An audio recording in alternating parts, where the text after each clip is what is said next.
Hey guys, welcome to A History of Instruments, Part 3. This week we will be discussing the clarinet, one of the older and a very, very cool instrument. Like always, after this, go ahead and take care of the quiz. Make sure you take notes while you're doing this, um, and it should be easy. Alright, let's go. The clarinet, one of the most regal of the instruments. The roots of the clarinet were in the Chalumeau, which was very popular back in the 1630s. So if you look here, again, a lot of the early instruments look like recorders because it's a tube and it has holes in it. And the holes look the same because the physics of the tube works the same way in every instrument. You blow air through a tube and the air comes out from these different holes and it changes the vibration of the tube. So when you don't have anything pressed down, this is where the air comes out, basically the sound, and this is the vibration. As you put fingers down, it extends the tube until this last part down here. Now, how far apart the buttons are is very, very important because it drastically affects the sound. So actually, ancient flutes that were, 10,000 years old, have pretty much the same button structures as a recorder or a Chalumeau in this case. Now, a couple of differences, obviously. If you look on top, this mouthpiece looks exactly like a clarinet mouthpiece. Obviously, this is probably a more modern take on a Chalumeau, but the essential parts of it, they've had pictures and documents and things like that, so it's basically the same.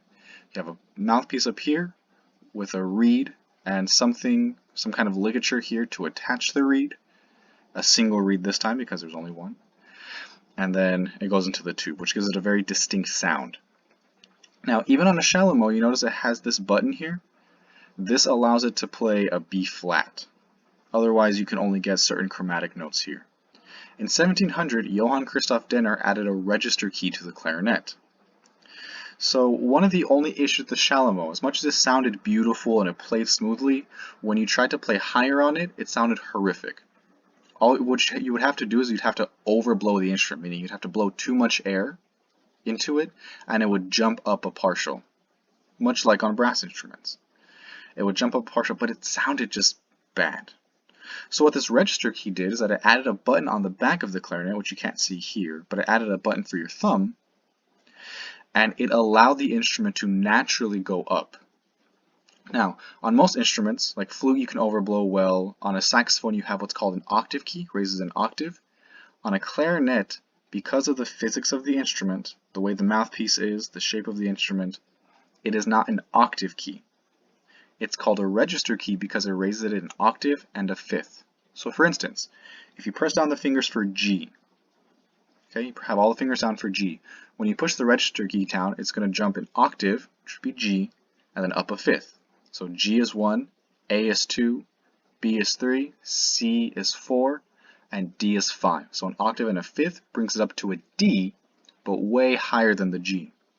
That's why clarinets, your fingers are so odd, but there are certain patterns that repeat because the register key is an octave and a fifth. Now, this is next to an early oboe as well. You can kind of see they're made out of similar materials. You do notice that there are a couple more mechanisms down here than the Chalumeau. Again, just like with flute and oboe, it begins to extend the range down. It lets you play lower notes and that sound better. But still, the keys are pretty basic beyond these couple of mechanisms. With the modern clarinet, it allows you access to 3 registers. One of the reasons that knowing what the Chalumeau is so important is to know the names of the registers. The lower register, the range that the Chalumeau could play in, is called the Chalumeau register on a clarinet, because it's all the notes that you could have found on a Chalumeau. These notes are relatively solid when it comes to the clarinet, except for these notes up here, from G, G sharp, A, and A sharp. Remember that G sharp and A sharp are the same as A flat and B flat? Because here, you're only using basically the barrel of the instrument, which we'll go over what the barrel is in a second. But you're only using the barrel of the instrument, and it's so small, it just gets a really ugly sound. It's really ugly, it's too sharp because the instrument's not long enough. So you have to do some weird things here. The next register is called the clarion register. Clarion actually means trumpet, because this register sounds as clear as old trumpets used to sound. This B here is the first note that you press the register key on. You can go all the way up here with relatively easy fingers. The next register, you start having to do really weird fingers and kind of overblow the instrument. But because of all the keys and things, it facilitates it much better than older instruments. This is called the altissimo register, from C sharp and up. Clarinets have one of the widest ranges of any of the instruments. You can just go super duper duper high on clarinet. Basically only limited by how strong your face is and how good your clarinet is. Like a lot of other of the woodwind instruments, there are a couple of sections of clarinet. Obviously there's a mouthpiece, which has the plastic or hard rubber part. The reed goes there and has the ligature. You then have what's called the barrel joint. It's called a barrel joint because when you take it apart, it's a little cylinder. It looks like a little barrel.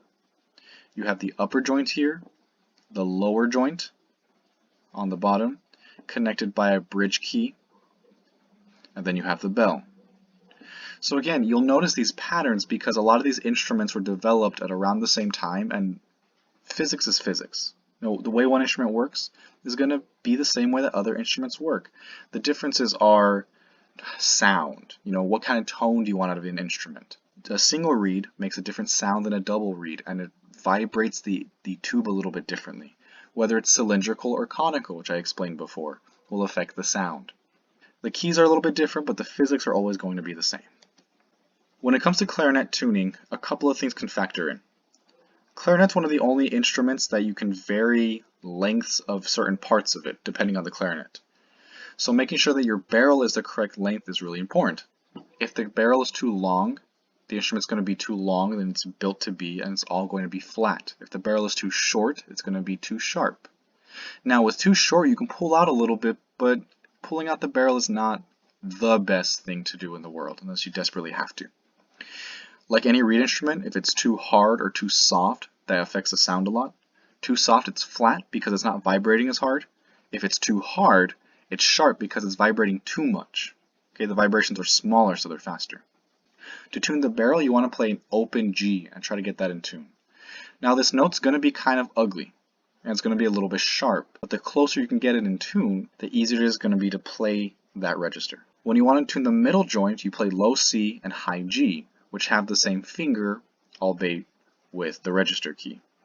That's the space of the connection between the top and the bottom joint. So you can pull out a little bit there. Unfortunately, on clarinet, you can't really push in very much, but if you're a little sharp, you can pull out.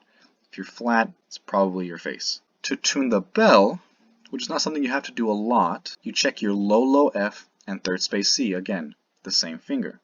If they're both sharp, you pull out the bell.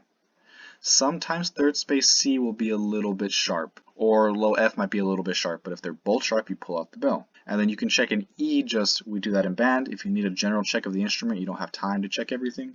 E is a pretty okay note. When it comes to the embouchure, you want to curl your lips over your bottom teeth. Now, you can also curl your lips over both teeth, like an old person, but generally you want to curl only your lips over the bottom teeth. You don't want your teeth hitting the reed. You want your corners firm and forward, just like on many woodwinds. Chin is very flat and firm. Now this is way more firm than the other instruments. It has to be really, really hard.